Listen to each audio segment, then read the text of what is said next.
సంతానం కావాలన్న మీ కలను నిజం చేసుకోండి. 49 అంటే సంతానం, 49 అంటే సంతోషం. వివరాలకు సంప్రదించండి. నమస్తే, శ్రీ మాత్రే నమః, శ్రీ గురుభ్యో నమః. సుమన్ టీవీ ప్రేక్షకులకు స్వాగతం, సుస్వాగతం. నేను మీ Raghupriya, astrologist, psychologist, life coach, motivational speaker. ఈరోజు మనము జూలై నెల మాస ఫలితాలను తెలుసుకుందాము. ఇందులో భాగంగా ఈ మాసాన్ని మనము ఆషాఢ మాసము అంటాము. ఆషాఢ మాసము అంటే చంద్రుడు ఉత్తరాషాఢ పూర్వాషాఢ నక్షత్రంలో, అంటే చంద్రమానం ప్రకారము చంద్రుడు సంచరించే నక్షత్రాన్ని బట్టి ఆ మాసానికి ఆ పేరు వస్తుంది. ఇప్పుడు చంద్రుడు ఉత్తరాషాఢ నక్షత్రంలో సంచారం చేస్తుండగా ఈ మాసానికి ఆషాఢ మాసం అని పేరు వచ్చింది. అయితే ఆషాఢ మాసాన్ని అందరూ దేనికి పనికిరాదు, ఆషాఢ మాసంలో మనం ఏ పనులు చేసుకోకూడదు అనే భావన అయితే ఉంది. అయితే ఈ మాసంలో మనము పూజలు వ్రతాలు చేసుకోవచ్చు, కానీ గృహప్రవేశాలు, ఉపనయనాలు, నామకరణాలు లాంటి శుభకార్యాలనైతే మనము చెయ్యము. అయితే ద్వాదశ రాశుల వారికి ఈ మాసంలో అనగా ఆషాఢము శ్రావణము కలగలిపిన ఈ మాసంలో ఎలా ఉండబోతోంది, స్త్రీలకు ఎలా ఉండబోతోంది, ఈ రాశిలో అంటే ఒక్కొక్క రాశిలో ఒక్కొక్క రంగంలో ఉన్న వాళ్ళకి, స్త్రీలకు, పురుషులకు, పిల్లలకు, ఉద్యోగస్తులకు, వ్యాపారస్తులకు, రాజకీయ నాయకులకు ఎలా ఉండబోతోంది అని సవివరంగా మీకు తెలియజేసుకుంటున్నాను. తదుపరి రాశి సింహరాశి. ఈ రాశిలో ఉండే స్త్రీల ఆరోగ్యం, కిడ్నీకి సంబంధించి, మూత్రపిండాలకు సంబంధించిన సమస్యలతో ఎవరైనా బాధపడుతూ ఉన్నట్టయితే వారికి క్రమంగా పెరిగే అవకాశాలు కనబడుతున్నాయి. వెంటనే డాక్టర్ పర్యవేక్షణకు వెళ్ళండి, నెగ్లెక్ట్ చేసే ప్రయత్నం చేసుకోకండి. తర్వాత గర్భ సంబంధిత సమస్యలు కానీ లేదా అటువంటి ఇబ్బందులు ఏవైనా గతంలో ఉండడం కానీ లేదా ఇప్పుడు వచ్చే సూచనలు కానీ కనబడుతుంటే తప్పనిసరిగా వైద్య పరీక్షల కోసము వెళ్ళే ప్రయత్నం చేసుకోండి. దీంతో పాటు 40 సంవత్సరాలు పైబడిన మహిళలకు హార్మోన్ టెస్టులు చేయించుకున్నట్టయితే కొంచెం అసమతుల్యత అంటే ఇంబ్యాలెన్స్గా ఉండడము, ప్రాపర్గా లేకపోవడము జరిగే సూచనలు మన గ్రహ స్థితిగతుల మీద మన ఆరోగ్యం ఉంటుంది. కాబట్టి ఈ రాశిలో ఉండే స్త్రీలకు ఇలాంటి ఇబ్బందులు ఇక్కడ గోచరిస్తున్నాయి. అలాంటి ఇబ్బందులు ఏ స్త్రీ అయినా పడుతూ ఉంటే తప్పనిసరిగా డాక్టర్ దగ్గరికి వెళ్ళండి. అయితే చిన్న చిన్న రెమెడీసు, పొద్దుతిరుగుడు గింజలతో చేసినటువంటి టీని కనుక సేవించినట్టయితే కొంత ఉపశమనం కలిగే అవకాశము. దీంతో పాటుగా చింతపండు నీరును తరచూ తీసుకోవడం వల్ల, చింతపండులో ఉప్పు కానీ లేదా పంచదార కానీ బెల్లం కానీ కలిపి ఆ నీరుని కనుక తీసుకున్నట్టయితే వాంతులు తగ్గడము లేదా తల తిరుగుతున్నట్టు ఉండడము, ఇవన్నీ సాంప్రదాయక చిట్కాలే తప్ప ఇది నాటు వైద్యం కాదు. మన ఇంట్లో మన అమ్మమ్మలు, నాయనమ్మలు చెప్పిన చిట్కాలే ఇవన్నీ. కాబట్టి దీని గురించి భయపడాల్సిన పని లేదు. అయితే ధ్యాన సమయంలో మంత్రాన్ని, ఏదైనా ఒక మంత్రాన్ని తీసుకుని ఒక 5 నిమిషాలు లేదా అర నిమిషమో లేదా 2.5 నిమిషాలు మీ శక్తి కొద్దీ కనుక కొంత సమయంలో ధ్యానంలో కూర్చున్నట్టయితే కనుక హార్మోన్ బ్యాలెన్స్ అయ్యే అవకాశం కనబడుతోంది. ఈ ప్రయత్నాలు చేసుకున్నట్టయితే స్త్రీల యొక్క ఆరోగ్యం మరింత మంచిగా ఉండే అవకాశం ఉంది.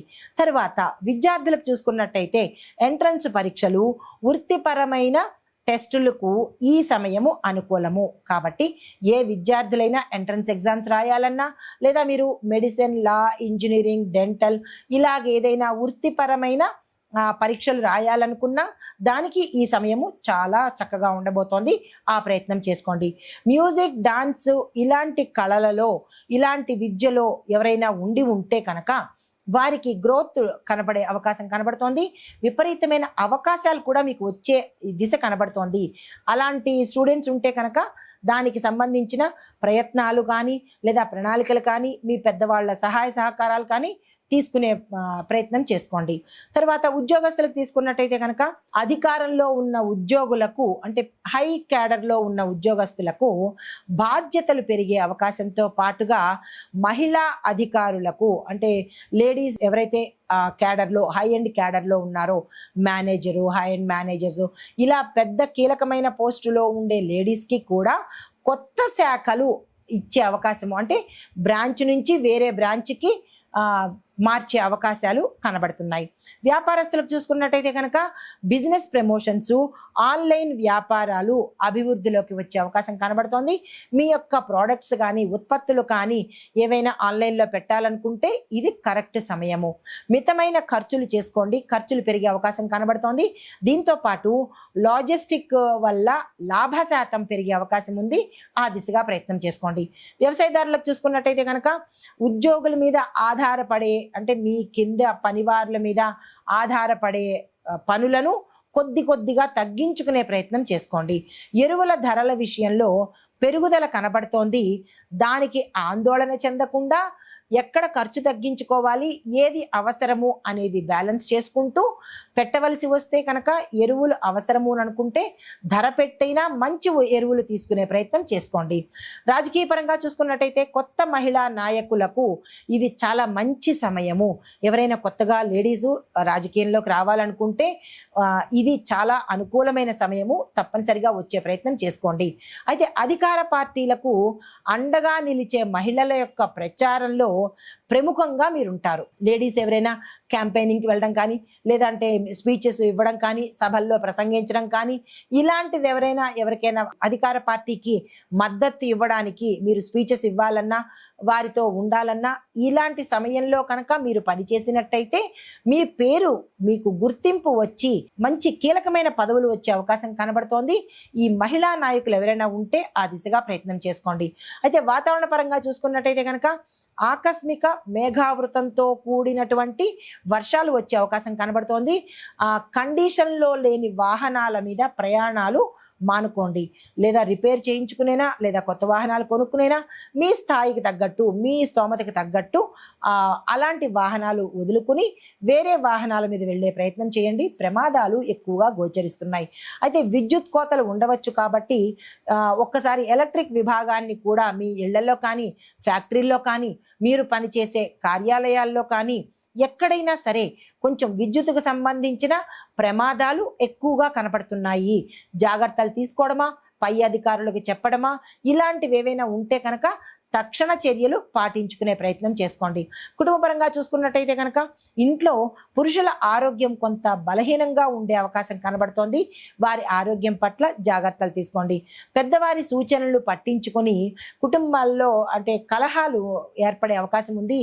పెద్దవాళ్ళని నిర్లక్ష్యం చేయకుండా వారి యొక్క సలహాలతో ఆ యొక్క సమస్యలను తగ్గించుకునే ప్రయత్నం చేసుకోండి. మీకు చెప్పదగిన పరిహారము ఆదివారం రోజు, అంటే మనకి ఈ మాసంలో ఆదివారము 4 ఆదివారాలు 5 ఆదివారాలు వస్తాయి కదా, ఈ ఆదివారాలలో సూర్య భగవానుడికి రాగి పాత్రలో కానీ ఇత్తడి పాత్రలో కానీ స్వామివారికి అభిషేకం చేసుకునే ప్రయత్నం చేసుకోండి. అభిషేకం అనగా అర్ఘ్యం ఇవ్వడం అనమాట. ఆ అర్ఘ్యం ఇచ్చే ప్రయత్నం ప్రతి ఒక్కళ్ళు చేసుకోండి. అయితే మీకు ఒక చిన్ని మంత్రాన్ని ఇస్తున్నాను. ఓం ఆదిత్యాయ నమః అనే మంత్రాన్ని 12 సార్లు ఈ అర్ఘ్యం ఇచ్చేటప్పుడు చదువుకున్నట్టయితే ఎటువంటి జాతక దోషాలున్నా, అనారోగ్య దోషాలున్నా, తరువాత రాజ పదవులను ఇచ్చేది కూడా సూర్య భగవానుడే కాబట్టి ఆ పదవుల్లో ఇబ్బందులున్నా కానీ సమసిపోయి సానుకూలమైన ఫలితాలు పొందే అవకాశం కనబడుతోంది. దీంతో పాటుగా మరి ఒక చిన్న పరిహారము, ఎర్రని పళ్ళెంలో అనగా రాగి పళ్ళెంలో గోధుమలు బెల్లము కలిపిన ఒక పదార్థాన్ని ఎవరైనా పేదవాళ్లకు కనుక దానంగా ఇచ్చినట్టయితే విశేషమైన ఫలితాలు పొందుతారు. నమస్తే.